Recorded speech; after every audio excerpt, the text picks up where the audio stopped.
Hello दोस्तों। आप सब स्टोरी तो सुनते हैं, लेकिन ना कमेंट करते हो ना तो लाइक कर तय हो। आप कमेंट में लिख कर हमें बताएं आपको कैसी स्टोरी सुनना चाहते हैं। हम आपके लिए एक ऐसी कहानी लाने की कोशिश करेंगे। आपको पसंद आई हमें सब्सक्राइब करें प्लीज। हमें जरूरत है आपके सब्सक्राइब की, तो कर दिया करें सब्सक्राइब। धन्यवाद। तो दोस्तों, हम आज आपके लिए बहुत ही असली कहानी लेकर आ चुके हैं, तो शुरू करते हैं आज की कहानी। शहर से बहुत अधिक दूर नहीं था। उसके घर से ऑफिस सड़क मार्ग से 1.5 घंटे का रास्ता था। ट्रेन से भी लगभग इतना ही समय लगता था, किंतु उसकी प्राइवेट जॉब और उस पर रात में देर से ऑफिस से निकल पाना, इन सब को ध्यान में रखते हुए मम्मी पापा ने उसे रोज घर से आना जाना न करने की सलाह दी। देर रात घर लौटना आज के समय में किसी लड़की के लिए सुरक्षित नहीं होता, और इसी सलाह को ध्यान में रखते हुए अंकिता अपने घर से बस 1.5 घंटे की दूरी पर होने के बावजूद यहां एक फ्लैट में अकेली रहती थी। अंकिता का बस चलता तो वह हरगिज अपना घर छोड़कर इस शहर के फ्लैट में शिफ्ट न होती। वैसे भी वह आज के समय की मानसिक रूप से सशक्त और स्त्री पुरुष समतावादी विचारधारा को मानने वाली लड़की थी। उसे लड़कियों की सुरक्षा को लेकर उनके माता पिता का इस तरह का नजरिया पसंद नहीं था। उसका मानना था कि आज के युग की लड़कियां पहले जमाने की तरह डरपोक और कमजोर नहीं हैं। आज के समय की लड़कियां अपनी सुरक्षा भली प्रकार कर सकती हैं, लेकिन माँ बाप को कौन समझाए। अगर वह अपने घर से ही ऑफिस आती जाती तो उसके माँ बाप रोज उसके घर लौटने तक अपना खून सुखाए रहते। बस उन्हीं की वजह से अंकिता ने यहां अलग रहना स्वीकार कर लिया था। आज सवेरे से उसका मन भी ठीक नहीं था। मन मस्तिष्क पर बड़ी उदासी छाई हुई थी, जैसे कहीं कुछ गलत होने वाला है। अक्सर अंकिता को इस गलत होने का पूर्वाभास हो जाया करता था। उसकी मम्मी कहती भी थीं कि अंकिता की छठी इंद्री बड़ी जागृत है। अंकिता के लिए उसकी जागृत छठी इंद्री एक समस्या बनकर रह गई थी। कुछ भला बुरा हो या न हो, पर वह अपनी इस तथाकथित जागृत छठी इंद्री के चलते रह रहकर परेशान हो जाया करती थी। अधिकांश इस घबराहट व उदासी का समापन किसी बुरी खबर से होता था। अतः अंकिता का पूरा दिन इसी चिंता और घबराहट में खत्म हो जाता था कि अब न जाने क्या होने वाला है। आज भी सवेरे से उसे लगातार किसी अनहोनी की आशंका हो रही थी। दिन के समय उसने थोड़ी देर के लिए फुर्सत मिलते ही घर फोन किया था और मम्मी पापा से उनकी तबीयत के बारे में पूछा था। घर में मम्मी पापा और अंकिता का एक छोटा भाई प्रतीक रहते थे। भाई बहुत छोटा नहीं था, मगर इतना बड़ा भी नहीं था कि वह घर के सारे दायित्व संभाल ले। वह इस साल 12वीं की परीक्षा दे रहा था। अंकिता बार बार उससे मम्मी पापा का ध्यान रखने के लिए प्रोत्साहित करती रहती थी और उसके भीतर दायित्व बोध जगाने की कोशिश करती रहती थी। हालांकि मन में वह जानती थी कि यह उम्र इतने दायित्व बोधों से दबकर रह जाने की नहीं है, परंतु अंकिता का अपने घर परिवार के साथ न रहना उसकी चिंता को और अधिक बढ़ा देता था। वह अपना काम समेटकर घर जाने को उद्यत हुई ही थी कि मां का फोन आ गया। उनकी आवाज में बहुत अधिक घबराहट स्पष्ट सुनाई दे रही थी। क्या हुआ मां? इतना घबराई हुई क्यों है? सब कुछ ठीक तो है ना? अंकिता ने चिंतित स्वर में प्रश्न किया। नहीं अंकिता, सब ठीक नहीं है। तू जल्दी से घर आ जा। मां ने कोई स्पष्ट उत्तर न देते हुए सीधे अंकिता को घर आने की आज्ञा दे डाली। लेकिन मां, मैं इस समय घर कैसे आऊं? 9:30 बज रहे हैं। अकेले कैसे आऊं? अगर आप कुछ देर पहले बता देती तो किसी कलीग के साथ आ जाती। अब तो वो सब लोग भी घर के लिए निकल चुके हैं। कुछ तो अपने घर भी पहुंच चुके होंगे। इतने बड़े शहर में किसी भी समय किसी को भी उसके घर से बुला लेना आसान नहीं होता। अच्छा, आप ये बताओ कि हुआ क्या है? अंकिता ने हैरान परेशान स्थिति में मां से पूछा। बेटा, तेरे पापा को हार्ट अटैक आया है। मेजर हार्ट अटैक है और डॉक्टर ने इमरजेंसी में ऑपरेशन करने की बात कही है। तू जानती है कि प्रतीक अभी बहुत छोटा है, इसलिए मैंने उनसे कहा कि तेरे आने के बाद ही ऑपरेशन करें। तू किसी भी तरह किसी भी दोस्त के साथ आ जा बेटा। कहीं ऐसा ना हो कि तुझे आने में देर हो जाए और तेरे पापा। मां इससे आगे कुछ न कह सकीं और फोन पर ही जोरों से रोने लगीं। अंकिता मां की हालत देखकर घबरा उठी। उसने मां को ढांढस बंधाते हुए कहा, मां, आप चिंता मत करो। मैं कैसे भी करके पहुंचती हूं। मुझे आज सवेरे से लग रहा था कि कुछ गलत होने जा रहा है, और वह गलत ये होगा इसका तो मुझे अनुमान ही नहीं था। इसीलिए तो मैंने दिन में फोन करके आप लोगों से बात की थी। आप बिल्कुल चिंता मत करो, पापा को कुछ नहीं होगा, आप घबराओ मत। मैं कैसे भी करके जल्द ही आती हूं। कहते हुए अंकिता ने फोन रखा, फिर कैब बुक की और उसमें बैठकर अपने घर की ओर चल पड़ी। अभी टैक्सी बस कुछ ही दूर पहुंची थी कि टैक्सी ड्राइवर ने सेंट्रल मिरर से अंकिता को देखते हुए प्रश्न किया, क्या बात है मैडम, इतनी रात को इस हाईवे पर अकेले सफर कर रही हैं? बहुत खास बात है क्या? अचानक ड्राइवर की आवाज सुनकर अंकिता का ध्यान सेंट्रल मिरर की ओर गया और उसने देखा कि ड्राइवर की आंखें सुर्ख लाल डोरों से भरी पड़ी थीं। काफी भारी भरकम शरीर और कुछ फूला हुआ सा चेहरा। एक अजीब सा कुछ ऐसा डील डॉल जैसा फिल्म्स और टीवी धारावाहिकों में आपराधिक चरित्रों का बनाया जाता है। कुल मिलाकर अंकिता को अपने टैक्सी ड्राइवर से ही डर लगने लगा।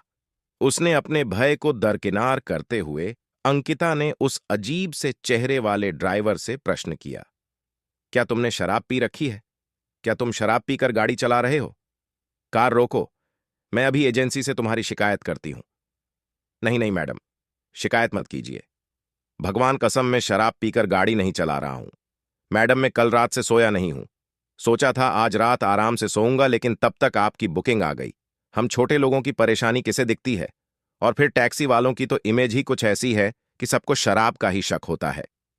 वन ड्राइवर ने कार रोकी और हाथ जोड़कर अंकिता से हाथ जोड़कर उसकी शिकायत न करने की प्रार्थना करने लगा। ठीक है, तुम कहते हो तो मान लेती हूं। अब चुपचाप कार चलाओ।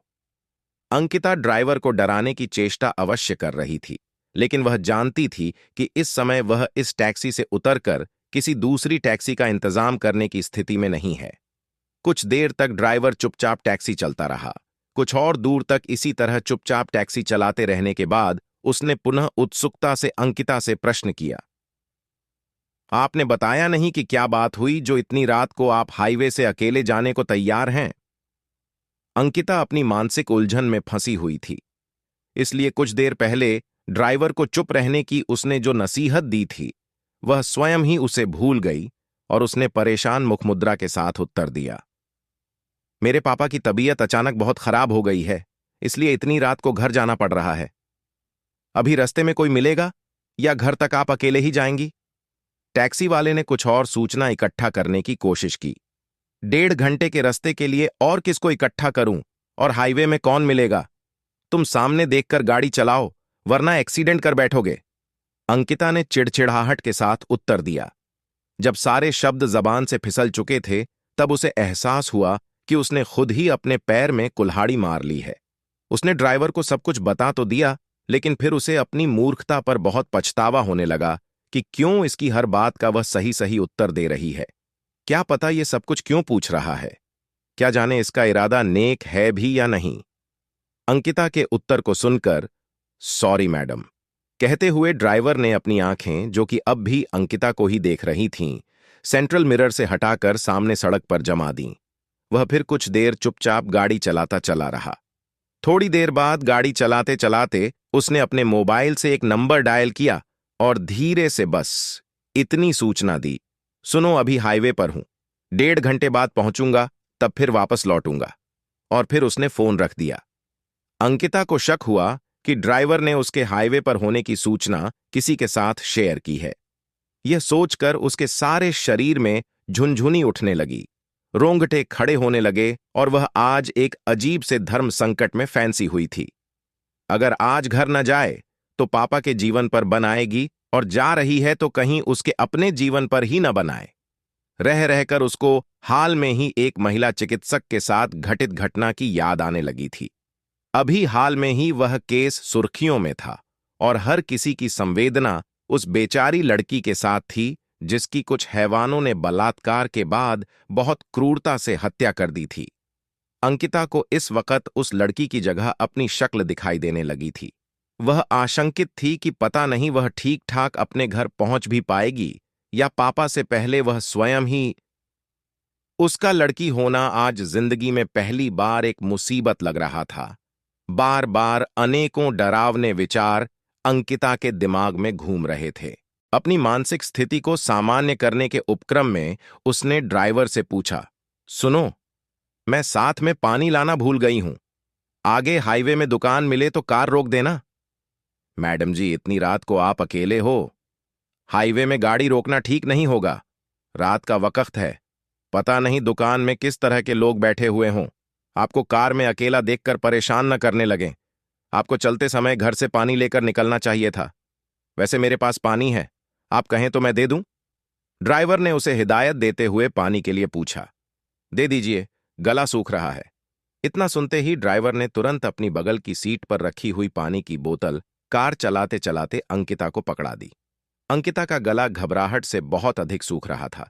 यहां प्यास का मुद्दा बहुत कमजोर था, मुख्य मुद्दा भय था। उसने फटाफट ढक्कन खोला और बोतल मुंह में लगाने ही वाली थी कि उसे बोतल से षड्यंत्र की बू आने लगी। उसे लगा कि ड्राइवर ने पानी में क्या जाने कुछ मिला रखा है और वह इसे पीते ही बेहोश हो जाएगी। उसके बाद संभावित दुर्घटना का भय करंट बनकर उसके सारे शरीर में दौड़ गया। अंकिता ने बोतल वापस बंद कर ड्राइवर को पकड़ा दी।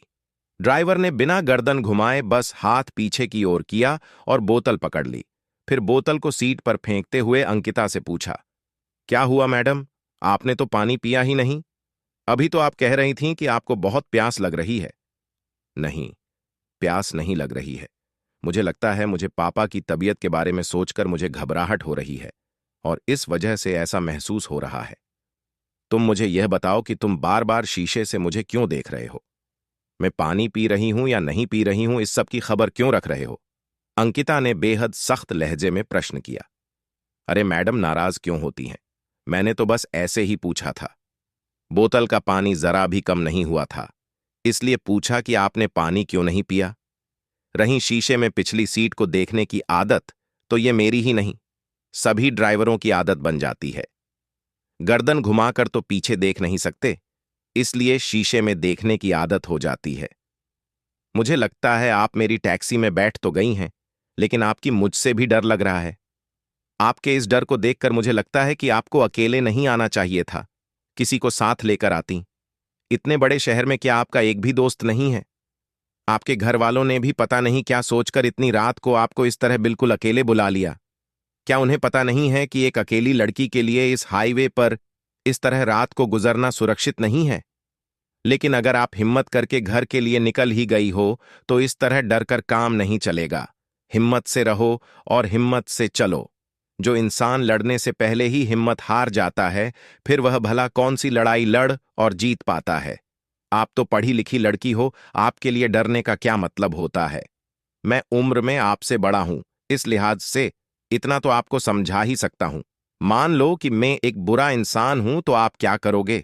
आप जिस तरह से बार बार मेरी हर हरकत पर ध्यान दे रही हैं, अगर कुछ गलत हो भी गया तो आप अपने बचाव के लिए करोगे भी क्या? साथ में सुरक्षा का कोई साधन भी है आपके पास? ड्राइवर ने उसके मन में जो कुछ भी इकट्ठा था, सब उड़ेल दिया। यह सब सुनकर अब वास्तव में अंकिता को उस ड्राइवर से डर लगने लगा था। उसे महसूस हो रहा था कि वह उसका कॉन्फिडेंस लेवल चेक कर रहा है और यह भी जानने की कोशिश कर रहा है कि उसके पास कोई हथियार है या नहीं है। इस बार अंकिता ने सच न बोलने का फैसला किया और सारा साहस बटोर कर उत्तर दिया।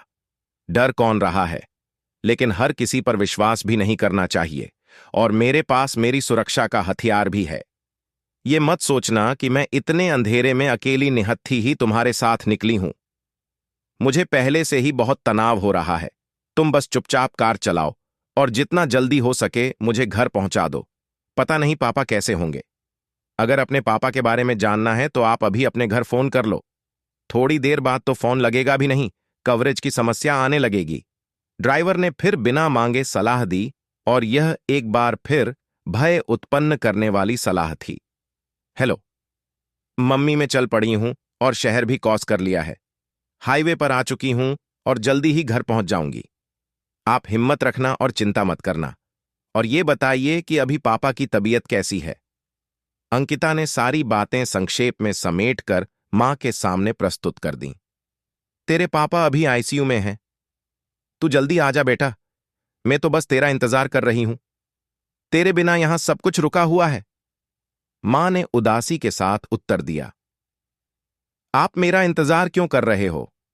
1.5 घंटा एक लंबा पीरियड होता है, इसलिए जो भी डॉक्टर कह रहे हैं वह कर दी। तब तक मैं भी पहुंच जाती हूं। कहीं आपका ये मेरे लिए रुकना पापा के लिए भारी न पड़ जाए। आप ही बताओ, भला ऐसा कौन करता है? मुझे इन सब बातों का कुछ अंदाज नहीं है कि कैसे क्या करना है। अब तू ही आकर संभालना। मैंने भी अनोखा क्या करना है मम्मी? प्रतीक को घर भेजकर चेक बुक मंगवा लो या रुपया ऑनलाइन ट्रांसफर करवा दो। उसको आता है वह कर देगा। इस तरह देर करना पापा के लिए ठीक नहीं है। कहते हुए अंकिता के स्वर खींच उठे थे।